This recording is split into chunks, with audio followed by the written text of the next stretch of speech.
Hello বন্ধুরা, good morning, welcome to my channel. আশা করছি সকলে ভীষণ ভালো রয়েছেন। আজকে হচ্ছে সোমবার, সকালবেলা উঠে আমি সমস্ত কাজকর্ম আমার হয়ে গেছে ঘরে। এখন যেটা করব, জলখাবার খাবো। আর আজকে সকাল সকাল স্নানটাও সেরে নিয়েছি, পুজো দেওয়া হয়ে গেছে। একটুখানি আপনাদের সাথে আজকে আমার শেয়ার করি পুজোর, মানে হয়ে গেছে সবই, একটুখানি দেখাই। এই যে পুজো পুরো কমপ্লিট।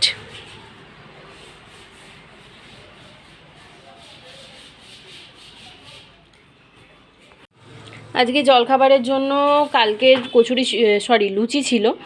লুচি আমি সকালে দুটো খেয়েছি অলরেডি। এখানে ছোলার ডাল আছে, যে একটুখানি আছে। সকালে আমি দুটো লুচি খেয়েছি, তারপরে এখন এক মুঠো মুড়ি খাবো। আর ওকে বলেছিলাম এই যে ঘুগনি আনতে, কালও বলেছিলাম, কাল আনেনি। আলুর তরকারি করেছিলাম তার জন্য, আজকে আবার এনেছে। তো এখন ঘুগনি দিয়ে মুড়ি লুচি সব মিলিয়ে মিশিয়ে খাওয়া দাওয়া করি। একটা জুতো অর্ডার দিয়েছিলাম মিশোতে, কিন্তু জুতোটার সাইজ বড় এসেছে। আর তাছাড়া জুতোটার কোয়ালিটিটা আমার হাতে পেয়ে খুব একটা ভালো লাগছে না, তাই এটা এখন রিটার্নই করে দেব। এদিকে জল বসিয়েছি ভাতের জন্যে গরম হতে, আর এদিকে ডিম সিদ্ধ হতে দিয়েছি। আজকের মেনুটা একটু অন্যরকম, সেটা হচ্ছে বিরিয়ানি বানাবো, তাও আবার চিংড়ি মাছ দিয়ে। আর তার সাথে হবে ডিমের একটা কিছু রেসিপি। কী রেসিপি করবো এখনও ঠিক করে উঠতে পারিনি। আর বেরেস্তা ভাজতে হবে, এখনও কাটাকাটি কিছু করিনি। এই দিয়ে পেঁয়াজ এনে দিল, পেঁয়াজ ছিল না ঘরে। তো এই তেলটাতে ভাবছি বেরেস্তাটা ভেজে নেবো, এই কড়াইটাতেই। তারপরে কড়াইটা নামিয়ে দেবো। এই ছোট্ট কড়াইটার মধ্যেই এখন আমি পেঁয়াজ বেরেস্তাটা বানিয়ে নিচ্ছি অল্প অল্প করে, কারণ আর অন্য কড়াইয়ে দাগ করব না। অন্য কড়াইয়ে মানে ভালোভাবে ওই রেসিপিগুলো করব। আর এইখানে আমি রেসিপিগুলো প্রপারলি শেয়ার করতে পারছি না, মানে রেসিপি আমি এখানে শেয়ারই করছি না, কারণ এই বড় ভিডিওতে অনেকেই রেসিপি দেখতে পছন্দ করেন না। তার জন্য আমি রেসিপিগুলো একদম শর্টসে শেয়ার করে দিচ্ছি, যার লিঙ্কগুলো আমি কমেন্টে দিয়ে রাখবো, ফার্স্ট কমেন্টে।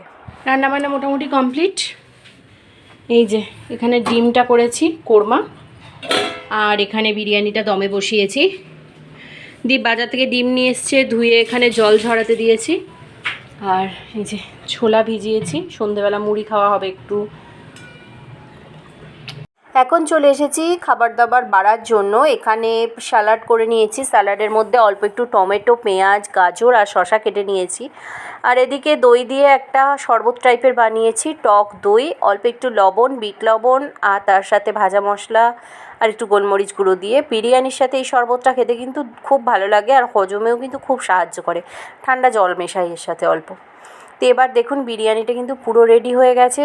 দম দেওয়ার পরে 20 মিনিট দম দিয়েছি, তারপর মোটামুটি আধা ঘন্টা রেস্টে ছিল। তো এই দেখুন চিংড়ি মাছগুলো আর ভাতগুলো প্রত্যেকটা ঝরা ঝরা আছে, আর প্রত্যেকটা প্রপারলি সিদ্ধ হয়েছে।